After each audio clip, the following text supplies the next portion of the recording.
Oops, that's not so great. Just back it up a little bit. All right, so Phil Burns here, August 29th, 2019. I frequently get questions about the so-called 10-year law, la ley de 10 años. And in this supposed law, what people are told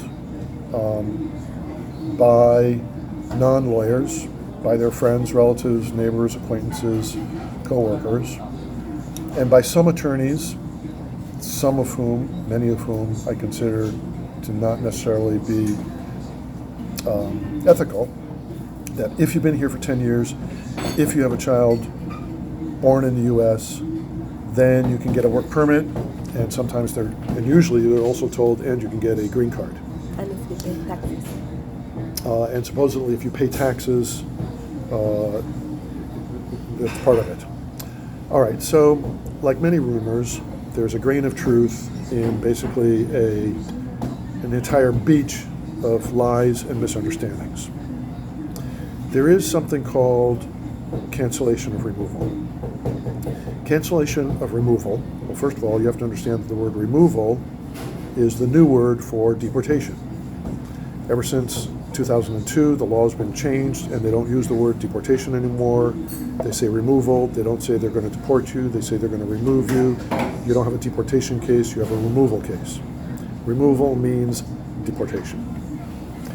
So, in order to qualify for cancellation of removal, which is the only law that says if you've been here 10 years and you have a qualifying family member and can show good moral character, that you can get a green card, is cancellation of removal. You need the following. Number one, you have to have an open deportation case. Number two, you have to show that you don't have a deportation order and that no deportation case or removal case has been started against you for 10 years. Number three, you have to have a qualifying family member, that is a parent, spouse, or child who's a citizen or a resident. Number four, you have to show that that qualifying family member will suffer extreme and unusual hardship, which is an extremely difficult standard to meet. And number five, you have to show that you are a person of good moral character.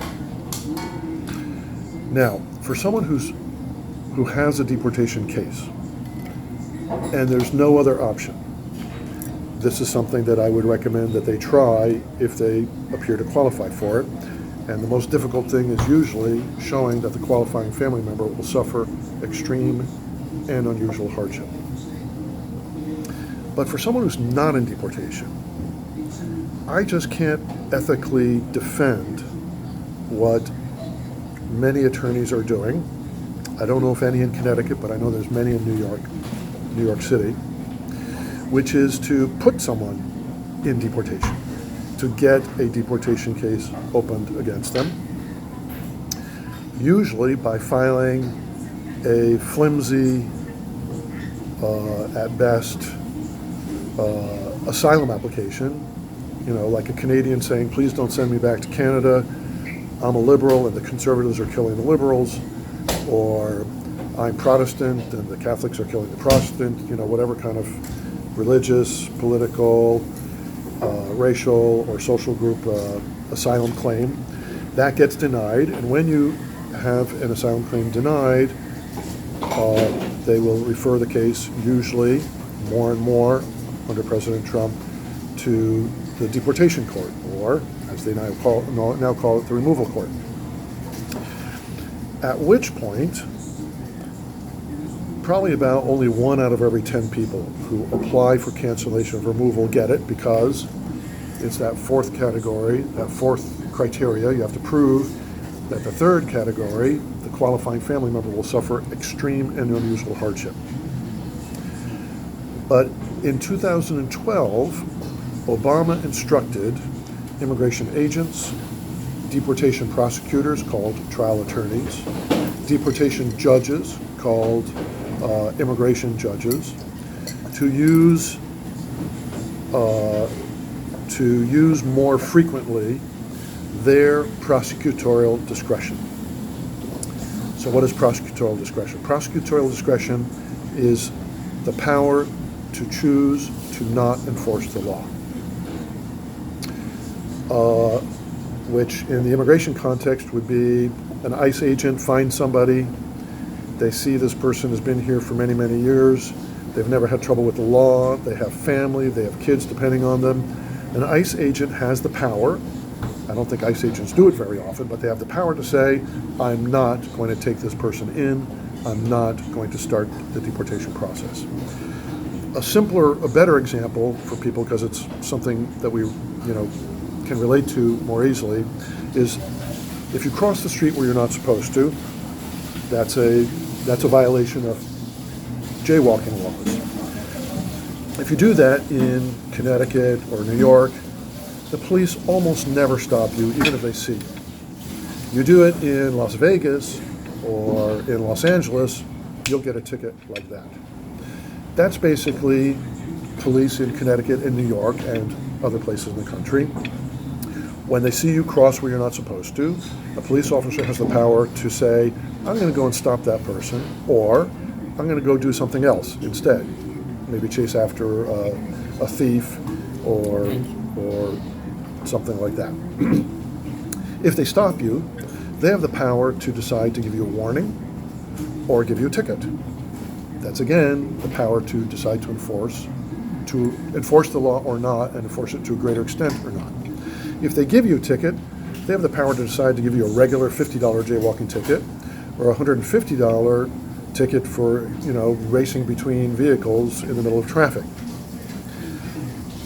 When you get to court with your $150 ticket, if that's what they give you, the prosecutor has the power to say, you know what, you remind me of my old Uncle Sam, he always used to take me fishing.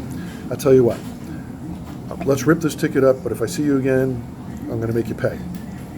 Or, I see you have this $150 ticket, I'm going to cut you a break, I'm going to reduce it to $50. Or, push for the whole $150. At which point, you can go in front of the judge, and the judge can say, you remind me of my old Uncle Sam who took me fishing, or I'm going to reduce the ticket to $50, or I'm going to throw the book at you and make you pay the full $150.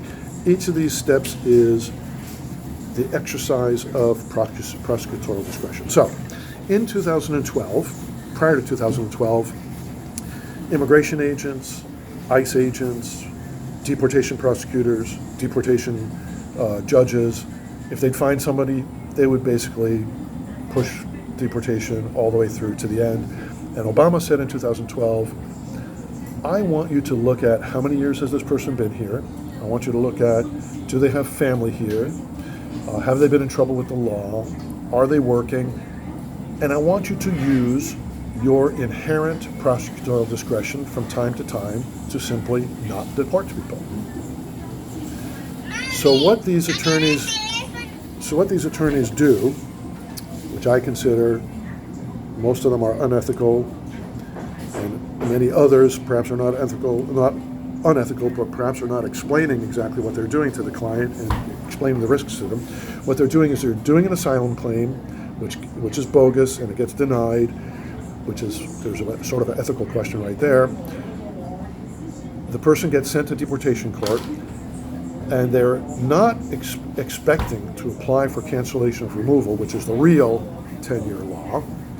The plan is to approach the deportation prosecutor, again called a trial attorney, and say, look, this person's been here a long time, they have family members, they haven't been in trouble with the law, please exercise your power to not proceed with the deportation and give this person a work permit instead. And during the last few years of Obama, that, depending on what part of the country you're in, what court you were in, there were prosecutors who would be very generous with this, others who were not. Deportation judges also, in some areas, more generous, in other areas not. And people would get work permits, not really understanding that they now have a deportation case open against them. And they go running back to their friends and relatives and they say, look at this work permit, this magical, miraculous attorney got me this work permit.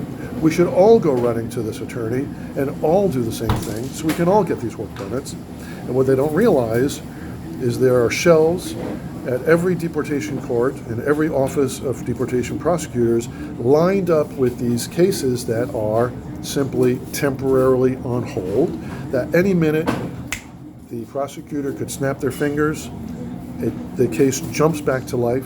They send a letter to the last official address of record, which might be a year ago, 2 years ago, 5 years ago. Many people have already moved. Because they keep on getting work permits at their new address, they don't realize that they're under a legal obligation to separately advise the deportation prosecutor. So they never get the letter that their deportation case is reopened, that they have to show up in court. They don't show up in court, and now they get a deportation order in absentia, which is far worse than a regular deportation order. So that is the truth about the so-called 10-year law, where you've been here 10 years and you have a kid born in the United States, and maybe even you paid your taxes, and so you can get a work permit. That's the real truth about it.